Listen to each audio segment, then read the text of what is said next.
Bonjour à tous, aujourd'hui une clé pour réussir dans sa vie, apprenez à vous consacrer du temps pour vous faire plaisir.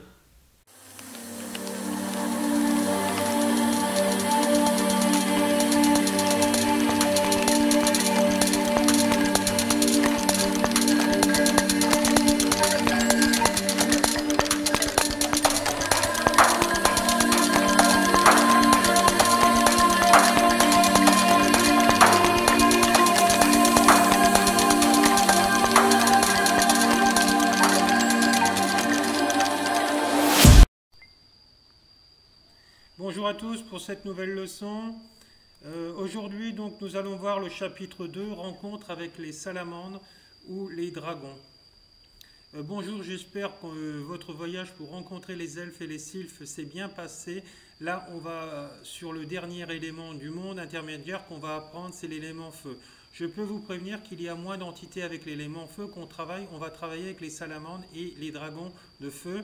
Les salamandres, ce sont des entités qui ne ressemblent pas aux humains. Toutes les entités qu'on a rencontrées tout à l'heure ressemblent plus ou moins aux humains. Tandis que la salamandre n'aime pas le contact humain et ne leur ressemble pas. Ils ont une forme animale. Ils peuvent vous parler dans les deux cas, soit parce que vous avez déjà parlé avec eux ou travaillé avec eux, ou parce que l'élément feu est votre élément prédominant, et donc vous avez un bon rapport avec le feu. Essayez de les rencontrer, peu importe, c'est peut-être les salamandres ou les dragons de feu. Si vous n'y arrivez pas, ce n'est pas grave, car vous allez le faire plusieurs fois par la suite, jusqu'à ce que vous les rencontriez.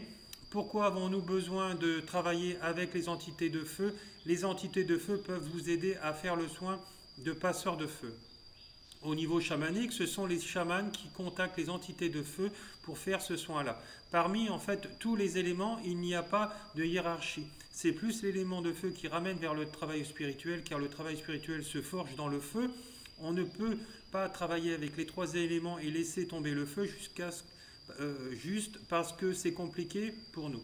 C'est possible que pour vous, ce voyage va bien se passer. S'il n'y a rien qui se passe, tant pis, essayez de le refaire plus tard. De toute façon, tôt ou tard, vous allez y arriver. Vous allez voir ça, les entités de feu demandent un travail un peu plus méticuleux. Ils ont aussi des pouvoirs immenses. Bien sûr, les autres aussi ont leurs propres pouvoirs. Par exemple, il ne faut pas sous-estimer les entités de l'eau.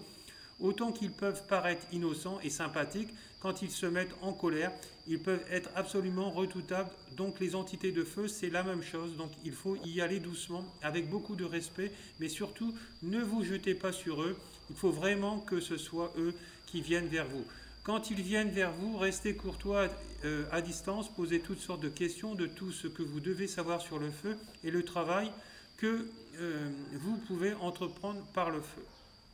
Donc une fois que vous avez trouvé donc des connaissances parmi en fait ces quatre éléments, votre travail de chaman commence, car c'est la base des rituels qu'on met en place et qu'on va encore mettre plus tard encore, car c'est la base des mondes qui existent, hein, puisque de toute façon ma chamane, moi elle m'avait dit en Sibérie, Laurent, tu deviendras vraiment un chaman quand tu travailleras à partir de, donc, des mondes intermédiaires avec toutes ces entités-là.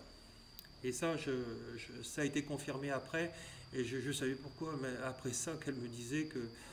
parce qu'en fait, c'est une autre dimension. Hein, voilà, donc le travail avec le monde du milieu et avec tous les esprits qui nous entourent, dans notre monde intermédiaire.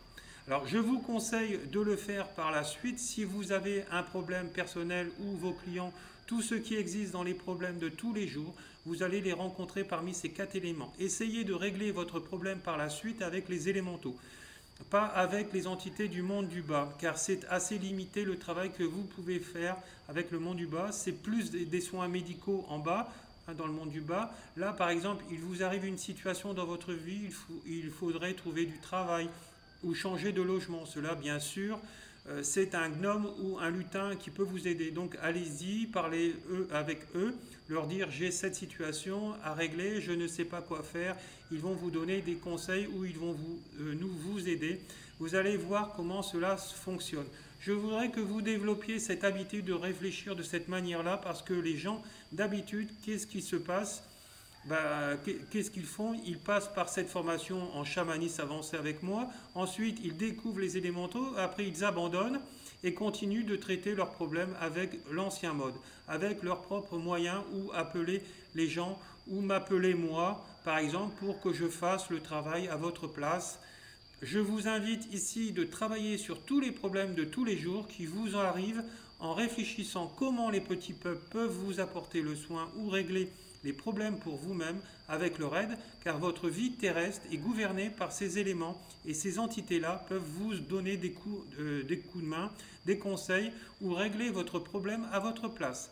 C'est ce qu'on appelle de la magie, l'alchimie de l'univers, avec leur aide, apporter le changement nécessaire pour vous, vos proches ou vos clients. Donc c'est pour cela qu'ici je vous laisse faire, car entre vous et ces entités-là, à établir votre propre processus, protocole, essayez de voir qu'est-ce que vous voulez obtenir dans votre vie, consultez, utilisez ces recettes et consultez les entités que vous avez trouvées pendant ce travail.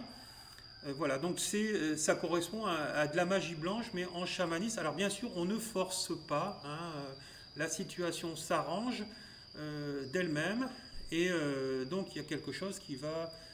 voilà, on va trouver un travail, on va trouver un logement, on va trouver une chérie ou un chéri, etc. Et voilà, donc c'est que le positif, voilà, et on arrange la situation, voilà. Alors la prochaine fois, on va faire le travail plus pratique des élémentaux. Je vais vous demander de vous préparer, de me faire une liste de vos problèmes. Je vais vous donner la base pour préparer les talismans. Les talismans, c'est quelque chose basé sur les éléments, ou les 4 éléments ou les entités.